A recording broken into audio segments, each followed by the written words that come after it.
కర్నూలు, శ్రీశైలం మల్లన్న ఆలయానికి పెరిగిన భక్తులు రద్దీ.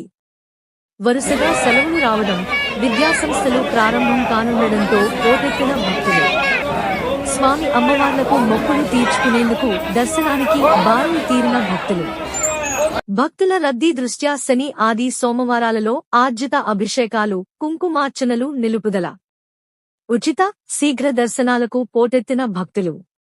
భక్తులకు ప్రత్యేక ఏర్పాట్లు చేసిన ఆలయ అధికారులు.